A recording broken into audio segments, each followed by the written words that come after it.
Online ಮುಖಾಂತರ ಉಚಿತವಾಗಿ ಶಾಶ್ವತ ನಿವಾಸ ಪ್ರಮಾಣ ಪತ್ರಕ್ಕೆ ಅರ್ಜಿಯನ್ನ ಸಲ್ಲಿಸುವಂತ ಪ್ರಕ್ರಿಯೆಯನ್ನ ಇವತ್ತಿನ ಈ ಒಂದು ವಿಡಿಯೋದಲ್ಲಿ ತಿಳಿಸ್ಕೊಡ್ತಾ ಇದ್ದೀನಿ.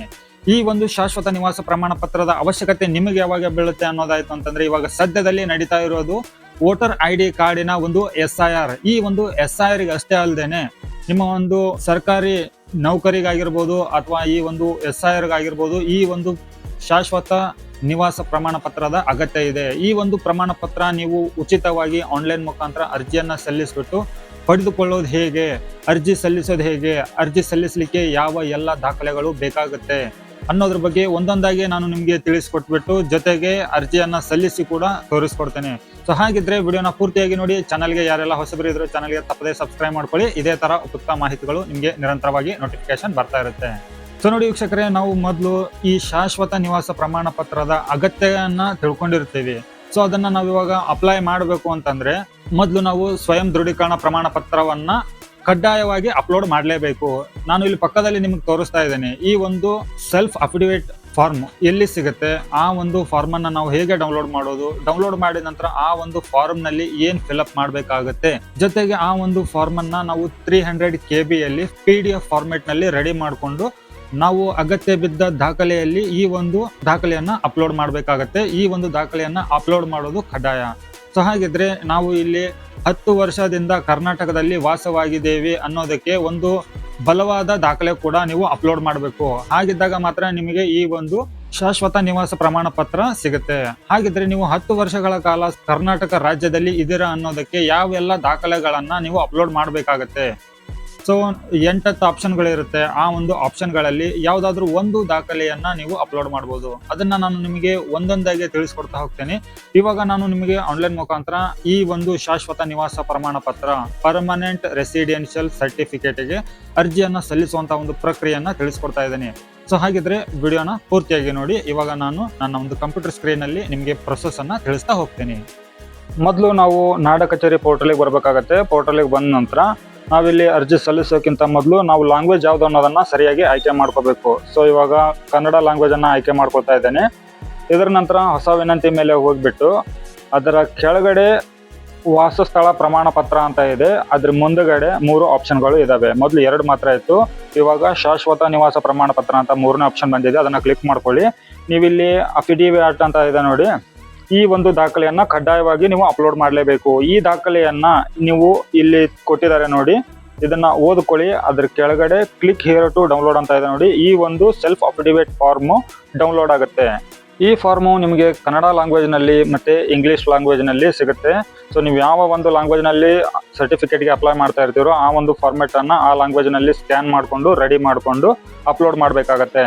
ಸ್ವಯಂ ದೃಢೀಕೃತ ಅಫಿಡವಿಟ್ ಫಾರ್ಮ್ ನಲ್ಲಿ ನಾವು ಏನೆಲ್ಲ ಫಿಲ್ಅಪ್ ಮಾಡಬೇಕಾಗುತ್ತೆ ಅಂತ ಅನ್ನೋದಕ್ಕೆ ನಾನು ಇಲ್ಲಿ ನಿಮಗೆ ಒಂದು ಫಾರ್ಮೆಟ್ ಅನ್ನ ಪ್ರಿವ್ಯೂ ಮಾಡಿ ತೋರಿಸ್ತಾ ಇದ್ದೀನಿ. ಈ ಒಂದು ಫಾರ್ಮ್ ಅಲ್ಲಿ ಕ್ಯಾಂಡಿಡೇಟಿನ ಒಂದು ಹೆಸರನ್ನ ಹಾಕಬೇಕಾಗತ್ತೆ. ನಾವು ಮೊದಲನೇ ಲೈನ್ ನಲ್ಲಿ ಇಲ್ಲಿ ನೋಡಿ ಹಾಕಿದ್ದೇನೆ.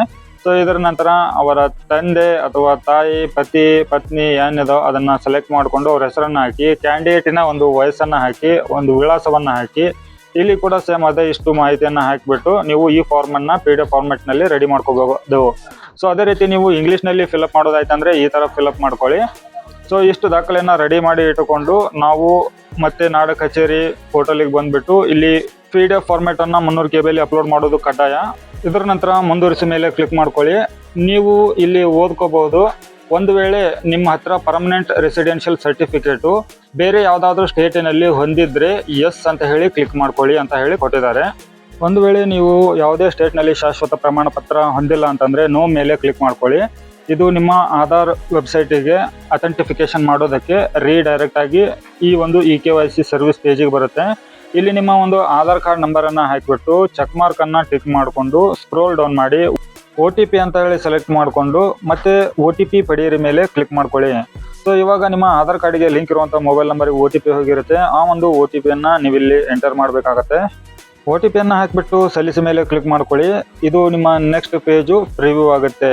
ಇಲ್ಲಿ ನೀವು ಸಾಮಾನ್ಯವಾಗಿ ನಿಮ್ಮ ಜಿಲ್ಲೆ, ತಾಲೂಕು, ಹೋಬಳಿ, ಗ್ರಾಮ ಇದೇನಿದೆಯೋ ಅದನ್ನು ಸರಿಯಾಗಿ ಎಂಟ್ರಿ ಮಾಡಿಕೊಂಡು ನೀವು ನಿಮ್ಮ ತಂದೆ ಅಥವಾ ಗಂಡನ ಹೆಸರನ್ನು ಹಾಕಿಬಿಟ್ಟು ತಾಯಿ ಹೆಸರನ್ನು ಹಾಕಿ ಇದೆಲ್ಲವನ್ನ ಸರಿಯಾಗಿ ಮಾಡ್ಕೊಳ್ಳಿ. ಇದೆಲ್ಲ ಫಿಲಪ್ ಮಾಡಿದ ನಂತರ ನಿಮ್ಮ ಆಧಾರ್ ಕಾರ್ಡ್ದಲ್ಲಿರೋ ಅಡ್ರೆಸ್ಸು ಇಲ್ಲಿ ಆಟೋಮೆಟಿಕ್ಲಿ ಡಿಸ್ಪ್ಲೇ ಆಗಿರುತ್ತೆ. ಸೊ ಇದನ್ನು ನೀವೇನು ಚೇಂಜಸ್ ಮಾಡ್ಲಿಕ್ಕೆ ಬರೋದಿಲ್ಲ, ಹೊಸದಾಗಿ ಹಾಕ್ಲಿಕ್ಕೂ ಕೂಡ ಬರಲ್ಲ. ಇದರ ನಂತರ ಇಲ್ಲಿ ನಿಮ್ಮ ಮೊಬೈಲ್ ನಂಬರನ್ನು ಹಾಕಿ OTP ಕಳಿಸಿ ಮೇಲೆ ಕ್ಲಿಕ್ ಮಾಡ್ಕೊಳ್ಳಿ. ನೀವು ಹಾಕಿರುವಂಥ ಮೊಬೈಲ್ ನಂಬರ್ಗೆ ಒಂದು 6 ಅಂಕೆಯ OTP ಬಂದಿರುತ್ತೆ. ಆ ಒಂದು OTPಯನ್ನು ಈ ಬಾಕ್ಸ್ನಲ್ಲಿ ಎಂಟ್ರಿ ಮಾಡಿಬಿಟ್ಟು ಪರಿಶೀಲನೆಯನ್ನ ಮಾಡ್ಕೊಳ್ಳೋಣ ನಾವು ಇವಾಗ. ಸೊ ಇವಾಗ OTPಯನ್ನು ಹಾಕ್ತಾ ಇದ್ದೀನಿ, ಪರಿಶೀಲನೆ ಮಾಡ್ತಾ ಇದ್ದೀನಿ. ಸೊ ಸಕ್ಸಸ್ಫುಲ್ ಆಯಿತು. ಅದೇ ರೀತಿ ಇಲ್ಲಿ ನಿಮ್ಮ ಇಮೇಲ್ ಐಡಿಯನ್ನು ಹಾಕಿ ಇಮೇಲ್ ಐಡಿಗೂ ಕೂಡ ಒಂದು OTPಯನ್ನು ಕಳಿಸಿ ಅದು ಕೂಡ ವೆರಿಫೈ ಮಾಡಬೇಕು. ಸೊ ಬಂದಿರುವಂಥ OTPಯನ್ನು ನಾವು ಇವಾಗ ಎಂಟ್ರಿ ಮಾಡೋಣ. ಎಂಟ್ರಿ ಮಾಡಿದ ನಂತರ ಸಲ್ಲಿಸಿ ಮೇಲೆ ಕ್ಲಿಕ್ ಮಾಡ್ಕೊಳ್ಳೋಣ. OTP ವೆರಿಫೈ ಆಯಿತು. ಇವಾಗ ಹೌದು ಅನ್ನೋ ಒಂದು ಆಪ್ಷನ್ನ ಕ್ಲಿಕ್ ಮಾಡಿಕೊಂಡು ಮುಂದುವರಿಸಿ ಮೇಲೆ ಕ್ಲಿಕ್ ಮಾಡ್ಕೊಳ್ಳಿ. ಇಲ್ಲಿ ನಿಮಗೆ 8 ಆಪ್ಷನ್ಗಳು ಇದ್ದಾವೆ. ಸೊ ನೀವು ಕರ್ನಾಟಕ ರಾಜ್ಯದಲ್ಲಿ ವಾಸವಾಗಿದ್ದೀರಾ 10 ವರ್ಷದಿಂದ ಅಂತ ಅನ್ನೋದಕ್ಕಾಗಿ ನೀವು ಇಲ್ಲಿ ಯಾವ ಒಂದು ಆಪ್ಷನ್ನನ್ನು ಆಯ್ಕೆ ಮಾಡ್ಕೊತೀರೋ ಅದನ್ನು ನೀವು ಆಯ್ಕೆ ಮಾಡಿಕೊಂಡು ಆ ಒಂದು ಆಪ್ಷನ್ ಮುಂದುಗಡೆ ಟಿಕ್ ಮಾರ್ಕ್ ಇದೆ, ಆ ಒಂದು ಟಿಕ್ ಮಾರ್ಕನ್ನು ನೀವು ಚೆಕ್ ಮಾರ್ಕ್ ಹಾಕೊಂಡ್ಬಿಟ್ಟು ಮುಂದುವರಿಸಿ ಮೇಲೆ ಕ್ಲಿಕ್ ಮಾಡಬೇಕಾಗತ್ತೆ. ಸೊ ನಾನು ಇವಾಗ 10 ವರ್ಷದಿಂದ ಕರ್ನಾಟಕ ರಾಜ್ಯದಲ್ಲಿ ಇದ್ದೀನಿ, ವಾಸವಾಗಿದ್ದೀನಿ ಅನ್ನೋದಕ್ಕಾಗಿ 10ನೇ ತರಗತಿಯ ಒಂದು ಮಾರ್ಕ್ಸ್ ಕಾರ್ಡನ್ನು ನಾನು ಅಪ್ಲೋಡ್ ಮಾಡ್ತೀನಿ. ಸೊ ಅದಕ್ಕಾಗಿ 10th ಮಾರ್ಕ್ಸ್ ಕಾರ್ಡ್ಗೆ ನಾನು ಇಲ್ಲಿ ಚೆಕ್ ಮಾರ್ಕನ್ನು ಹಾಕೊಳ್ತಾ ಇದ್ದೀನಿ. ಸೊ ನೀವು ನೋಡ್ಬೋದು ಇಲ್ಲಿ 2ನೇ ಆಪ್ಷನ್ ಕಾಣ್ತಾ ಇದೆ, ಕರ್ನಾಟಕದಲ್ಲಿ ಕನಿಷ್ಠ 10 ವರ್ಷಗಳ ಶಿಕ್ಷಣ ಪಡೆದಿರುವುದು. ಇದನ್ನು ಆಯ್ಕೆ ಮಾಡಿಕೊಂಡು ನಾನು ಮುಂದುವರಿಸಿ ಮೇಲೆ ಕ್ಲಿಕ್ ಮಾಡಿದ್ದೇನೆ. ಮೊದಲೇ ದಾಖಲೆಯನ್ನು ನಾವು ಅಪ್ಲೋಡ್ ಮಾಡಬೇಕಾಗತ್ತೆ. ಅಫಿದಾವಿತ್ ಈ ಒಂದು ಫಾರ್ಮನ್ನು ನಾವು ಸ್ಕ್ಯಾನ್ ಮಾಡಿಕೊಂಡು ರೆಡಿ ಮಾಡಿ ಇಟ್ಕೊಂಡಿದ್ದೇನೆ. ಆ ಒಂದು ದಾಖಲೆಯನ್ನು ನಾನು ಸರಿಯಾಗಿ ಹುಡುಕಿಬಿಟ್ಟು ಅಪ್ಲೋಡ್ ಮಾಡ್ತಾ ಇದ್ದೇನೆ. ಸರಿಯಾಗಿ ಆಯ್ಕೆ ಮಾಡ್ಕೊಂಡ ನಂತರ ಅಪ್ಲೋಡ್ ಡಾಕ್ಯುಮೆಂಟ್ ಮೇಲೆ ಕ್ಲಿಕ್ ಮಾಡಿದರೆ ಇಲ್ಲಿ PDF ಆಪ್ಷನ್ ಬರಬೇಕು, ಇಲ್ಲಿ ಫೈಲ್ ಅಪ್ಲೋಡೆಡ್ ಅಂತೇಳಿ ಕಂಪಲ್ಸರಿ ಬರಲೇಬೇಕು. ಸೊ 2ನೇದಾಗಿ ನಾನು 10th ಮಾರ್ಕ್ಸ್ ಕಾರ್ಡನ್ನು ಅಪ್ಲೋಡ್ ಮಾಡ್ತಾ ಇದ್ದೇನೆ. ಸೊ ಅದನ್ನು ಕೂಡ ನಾನು 300 KB ರೆಡಿ ಇಟ್ಕೊಂಡಿದ್ದೇನೆ. ನೀವು ನೋಡ್ಬೋದು ಅಲ್ಲಿ ಕಾಣ್ತಾ ಇದೆ. ಸೊ ಓಪನ್ ಮೇಲೆ ಕ್ಲಿಕ್ ಮಾಡಿಕೊಂಡು ಅಪ್ಲೋಡ್ ಡಾಕ್ಯುಮೆಂಟ್ ಮೇಲೆ ಕ್ಲಿಕ್ ಮಾಡಿದೆ, PDF ಅಪ್ಲೋಡೆಡ್ ಅಂತೇಳಿ ಬಂತು. ಇದರ ನಂತರ ಸಲ್ಲಿಸಿ ಮೇಲೆ ಕ್ಲಿಕ್ ಮಾಡ್ತಾ ಇದ್ದೀನಿ. ಸಲ್ಲಿಸಿ ಮೇಲೆ ಕ್ಲಿಕ್ ಮಾಡಿದ ತಕ್ಷಣ ನಮ್ಮ ಒಂದು RD ನಂಬರು ಜನರೇಟ್ ಆಗಿದೆ. ಸೊ ಅದನ್ನು ಕಾಪಿ ಮಾಡ್ಕೊಳ್ಳಿ, ನೋಟ್ ಮಾಡಿ ಇಟ್ಕೊಳ್ಳಿ. ಓಕೆ ಮೇಲೆ ಕ್ಲಿಕ್ ಮಾಡಿದ ನಂತರ ಡೈರೆಕ್ಟಾಗಿ ಇಲ್ಲಿ ಈ ಸಹಿಗೆ ಕ್ಲಿಕ್ ಮಾಡ್ಕೊಳ್ಳಿ. ಇದು ನಿಮ್ಮ ಆಧಾರ್ ಕಾರ್ಡಿಗೆ ಮೊಬೈಲ್ ನಂಬರ್ ಲಿಂಕ್ ಇದೆಯಾ ಅಂತ ಕೇಳ್ತಾ ಇದೆ. ಅದೆಲ್ಲವನ್ನು ಕನ್ಫರ್ಮ್ ಮಾಡಿಕೊಂಡು ಆಧಾರ್ ಹಸ್ತಾಕ್ಷರ ವೆಬ್ಸೈಟಿಗೆ ಬಂದುಬಿಟ್ಟು ಇಲ್ಲಿ ನಿಮ್ಮ ಆಧಾರ್ ಕಾರ್ಡ್ ನಂಬರನ್ನು ಹಾಕಿ ಗೆಟ್ OTP ಮೇಲೆ ಕ್ಲಿಕ್ ಮಾಡ್ಕೊಳ್ಳಿ. OTP ಹಾಕಿದ ನಂತರ ಸಬ್ಮಿಟ್ ಮೇಲೆ ಕ್ಲಿಕ್ ಮಾಡ್ಕೊಳ್ಳಿ. ನಿಮ್ಮ ಒಂದು ಈ ಹಸ್ತಾಕ್ಷರ ಟ್ರಾನ್ಸಾಕ್ಷನು ಕಂಪ್ಲೀಟೆಡ್ ಆಗಿದೆ. ಸೊ ನೋಡಿ ಇಲ್ಲಿ ನಿಮ್ಮ ಅಕ್ನಾಲೇಜ್ಮೆಂಟನ್ನು ಡೌನ್ಲೋಡ್ ಮಾಡ್ಕೊಳ್ಳಿ, ಡ್ರಾಫ್ಟ್ ಕಾಪಿ ಡೌನ್ಲೋಡ್ ಆದ ನಂತರ ನಿಮಗೆ ಈ ಥರ ಪ್ರಿವ್ಯೂ ಆಗುತ್ತೆ. ಈ ಒಂದು ಅಕ್ನಾಲೇಜ್ಮೆಂಟ್ ನಿಮ್ಮ ಹತ್ರ ಇತ್ತಂದರೆ ಫ್ಯೂಚರಲ್ಲಿ ಇದರ ಒಂದು ಸ್ಟೇಟಸನ್ನು ಕೂಡ ನೀವು ಚೆಕ್ ಮಾಡ್ಕೋಬೋದು.